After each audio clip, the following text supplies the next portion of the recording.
Hey everybody. Well, Julie and I are back with a car solution for getting around Europe. Now, most of you guys are probably aware if you've been following Julie and I as we travel through Europe with our two dogs.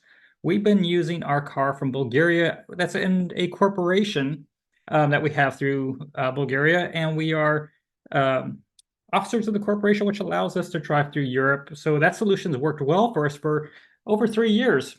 And so we are excited to be able to offer that solution, but we just found out that there is another opportunity for people that might want to travel through Europe through their own vehicle because maybe you have dogs and you don't want to have to put them in a plane all the time, or you want to slow travel, but you want the luxury of having your own car, not a monthly rental car, just cut down your costs.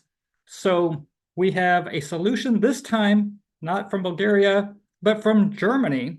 And we have a company that started in 2023 that's offering solutions to nomads, expats, slow travelers, retired travelers, however you want to word it. So at this time, I'm going to introduce to you Marcus Hudson, who is the owner of My CarTurf.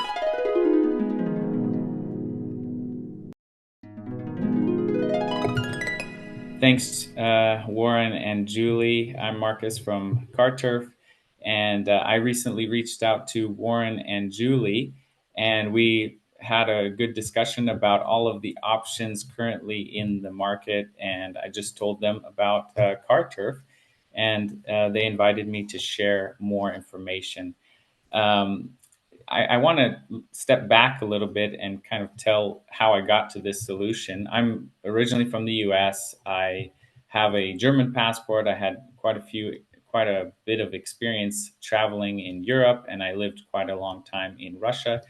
And when I was having my second kid, I decided I would like to have a car to travel around with, but I wasn't an EU resident at the time. I needed an EU address to register a car. Even I could just go to Germany and buy a car. This was in 2014.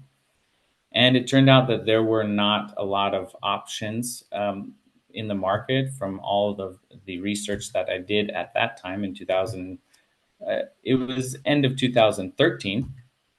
And so I purchased a car, registered it through my cousin in Germany, and was on my way. And I had German plates with a German car purchased in Germany. Moving to Germany in 2019 after living in Russia, I still found that there was not a good solution for this. I kind of just put it on the back burner. I thought that maybe at some point I would, find a solution pop up in the market. But with COVID and especially with COVID, more and more people were traveling and working remotely. Digital nomads is, the amount of people working and traveling at the same time is on the rise. So I looked at the market again in 2022, and I found Warren and Julie's video initially on Bulgaria. I did some deep dive research. So I created CarTurf in 2023. And basically, what CarTurf, the solution that CarTurf gives you is you can buy and register and insure a vehicle not even being in Europe. We can do that for you. We do that through CarTurf, the company name. And then the way that it works in Germany is that it's slightly different from other countries. The owner of the vehicle, as you buy the vehicle, your name is in the sales contract, and then in Germany, on the registration documents, it's the holder of the vehicle. So CarTurf is the holder. We handle all of the bureaucracy, registering the vehicle, the insurance, and then we can do that also remotely as the holder. But you having the sales contract, the sales agreement, your name is in there. You are still the owner. So basically, what we have brought together is um, the possibility to look for a car in Europe. Most of the time, you'll get a better used or new car in Germany. So that makes things easier because we're based in Germany. You purchase a car, we can do that whole process remotely, and then we work with the dealer or wherever you're purchasing it. We can walk you through that process, and then we register the car. You have German plates, and then we agree with you on how to or where to deliver that, whether you're coming to Germany or going to a nearby EU country. And then you have your own vehicle with German plates, and you can travel all over the EU. So it's designed on a monthly, uh, we have a monthly subscription, and there's no upfront costs outside of a sign up fee, depending on your circumstances, whether you're going to travel Europe for many years, like Warren and Julie, or whether you're going on a 6, 8, 9 month tour around Europe. And also, you can drive that car outside of the EU as well. So, we have another benefit besides doing everything remotely is the option to um, drive the vehicle really anywhere for any amount of time. You can get any vehicle that you want. You could get a motorcycle, a motorhome, a camper van, a sedan, truck, Jeep, anything on the European market. We make sure that that can be registered and insured, and you can enjoy your travels as you wish. So it's very versatile. We don't have necessarily a kind of a cookie cutter approach. So, if you have a specific situation, we can help you out depending on the vehicle that you want, your preference, your budget. Previously, when I looked into the market, and when you're looking at Bulgaria, whether you're going through Bulgaria as an option, or the buyback programs in France, or a motorhome dealer in the Netherlands or the UK, CarTurf, I would say, is another big difference, is that you can choose any vehicle rather than a motorhome from this motorhome dealer, or a specific vehicle only available in that region. So it gives you just the flexibility to do everything remotely if you want. If you want to come to Europe and do the test drives and choose a vehicle in person, you can do that, and then you can take the trip that you always wanted to take around Europe. So let me ask a question, because we're always excited to be able to provide some sort of new opportunities for people to get out and travel. And we've had friends that did the French thing with the motor home and traveled Hmm. through the continent. They went to many countries, and you need to have the green insurance card for your vehicle to travel outside of your home country, or outside the Schengen, and in your case. And so the our car from Bulgaria can actually go to more countries than Julie and I can. It goes in countries that kind of off limits for the United States, that we can actually, the car could drive across those borders, but we probably shouldn't. But we have our company documents that, on the rare occasion when we are driving across the border and they see that our car does not match up with our names, and they look for our documents of our corporation, and it's worked, of course, 100% of the time. We show them our documents that we own the corporation, so this is our car through our corporation. We get through every border, no problem, outside of maybe a little hesitation while they look at the documents. Hmm. So your car is coming out of Germany, and it's the owner of the car is going to be the person you're dealing with, the client, but the Correct. car holder will be CarTurf. So will the insurance paperwork be in the name of the holder or the car owner, and will there be extra documentation needed to go through borders? And I'm assuming once they're in the Schengen, and for those of you not familiar, the Schengen is now a group of 29 countries throughout Europe that are borderless, that you can travel from place to place without having to go through border checkpoints. It's kind of like driving from Maine in the US to California without being harassed or stopped as you go through all these countries. But you can only be in those countries for 90 days every 180. Then you have to get out of the zone if you're an American. Depending on what country you're from, it can vary. Typically the people in the UK, Australians, Canadians have similar rules to what we have. But if you're from somewhere Mhm. else, it's not going to maybe be as liberal to give you that 90 every 180. So when you cross a border with the vehicle, because if you're going to be there over 3 months without being an EU resident, you're going to need to cross a border. How does that work with your vehicle option from CarTurf? Yeah, that's a great point. There are a number of countries outside of the EU and Schengen that may be, when you cross into those countries, they're going to look at the car documents and say, whose car is this? Where is it coming from? So in that case, there's a letter that CarTurf issues to you to explain the situation of how it works in Germany. The sales agreement is the owner of the vehicle, and the registration documents has CarTurf's name. So that explains it a little bit.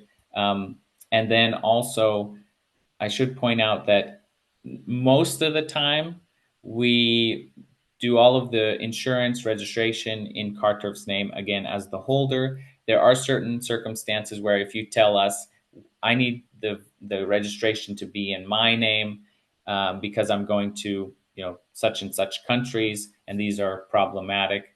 We haven't run into too many of those situations yet. I don't suspect that most people will be going down that route, but there is an option to have the registration documents in your name, and it's difficult to do in that if in order to do that you need to find German insurance that will insure you as an individual, your car through your name as a non-EU resident, non-German resident. So we provide our address to use in that circumstance, but that's going to be the very, very few. So, you know, you can choose one of those two options. Most people will choose the option to have everything in CarTurf's name. And yes, at the border, you're going to have to explain, how it is that you're driving a car in a company's name that you don't own. But I don't know that that's going to be very, very often. Yeah, so when we are driving across our borders, our documents are in Bulgarian and English only because our car is Bulgarian. And Mhm. so when we are going across the borders and we've crossed, Hungarian borders, Ukrainian borders, Croatian, going into Slovenia at different times when through these different Schengen borders, going from Turkey to Bulgaria as well, or Greece, they are not looking to have documents in their language per se. So we've always been able to go get by with the Bulgarian English only translation. So with the CarTurf documents, you're offering, as I understand from our conversations, that you would be able to provide a document explaining things in the various languages. But I think quite often, if you just had the English and maybe the German language documents, you probably would be good to float through most of these borders. So I don't think Mhm. it's overly complicated. And I just want to mention that because, some people might be a little bit hesitant about the whole scope of will these documents suffice? And we of course can't talk to our personal experience through using CarTurf because we use our Bulgarian corporation. But I'm just want to say from the ease of using our corporation documents, even though it's not in the home language of the border guards, we've been able to get through these borders without too much complication typically. Yes, that's correct. Hmm. Yeah, I don't suspect that they'll be, they'll go through the documents maybe a little bit more thoroughly. I've been in that situation where I've gone to Russia with a German, car with German plates, and they need to basically have all the check marks covered before they let you through. But typically, once you have those documents on hand, even though they may not understand what those documents, I mean, at least they understand, okay, this is a registration, this is, the company documents, here's a letter explaining who the owner is and why the registration's in some a company's name. I don't suspect that, in my own experience going through countries that do check those documents at the border, I wouldn't say that there would be such a big issue. And a reason to kind of reach out to us if you are going to specific countries, we could proactively give you those documents ahead of time, whether it's in English, German, or potentially even the language that you're going, the target language that you're of the country you're going to. Now, if I'm not mistaken, if our viewers mention that they saw the video with us or with you with us, you would work out a little discount for them on the front side on the administrative costs. Is that right? Yeah, that's right. If you, if you just mentioned that you saw this video or you came to know about CarTurf through Warren and Julie, just mention their name when you first contact us. We'll give you 50% off the sign up cost. And, you know, uh, yeah, you can use that anytime. It's not, there's no, use by this date. Um, um, there's no limitation. I wanted to say one of the things that I thought was quite interesting when we were speaking with you is one of the clients that you have that's looking to have a car waiting for them when they arrive in Spain. So I just thought that was kind of a really cool part of what you're offering. That you can offer such a solution. You know, they don't have to necessarily fly into Germany and see you. They can work with you remotely and actually get to their place that they're flying into. Perhaps they're going to live in Spain for a while, in and out. And I just thought that was kind of a very interesting solution. Yeah, I when we first started CarTurf, we had specific segments and audiences in mind that would use our services: digital nomads, remote workers, retirees, people slow traveling like yourselves. And it turns out that people have reached out to us from other situations. For example, I was thinking initially, okay, well, this anybody with an EU passport will just use their address in the EU. But it turns out that this couple who wants a car in Barcelona, when they get there, they have an EU passport, but they will fly in, use the car, and then settle down. So I mean, they're planning to do a 9-month tour all around Europe before they go out and sign a lease for some kind of an apartment or wherever they're going to live, whether it's in Spain or outside of in another EU country. So this solution doesn't necessarily have to. It's not limited to anyone who doesn't have an EU passport, also, but also those who are just traveling so much they don't necessarily need an apartment lease to, if you're going to sign up for an apartment lease just to register your car, it's kind of silly to do that. So CarTurf would be an ideal solution for those people as well. Hey, Marcus, I'm going to tell you what, we are really happy to hear that there's now multiple solutions on the continent of Europe. And, we are glad that we had you here today. So mycarturf.com is where Marcus is located. If you also want to get in touch with him, you can email me at warrenjulietravel@gmail.com. Also know that Julie and I, we travel with medical insurance on ourselves, international medical insurance. If you have any questions about international medical insurance, also send me an email at warrenjulietravel@gmail.com. I'll be glad to send you the information on what we utilize. But we're traveling the world with our 2 dogs, trying to see what it's like to live in different places. We hope you're going to subscribe, give this video a like, and follow along as Julie and I travel. We try to share our experiences, our expenses, and we talk to real estate experts, residency experts, and car experts as well. So please join us. And Marcus, once again, thank you for joining us. And until next time, have a great day, everybody. Bye-bye. Ciao.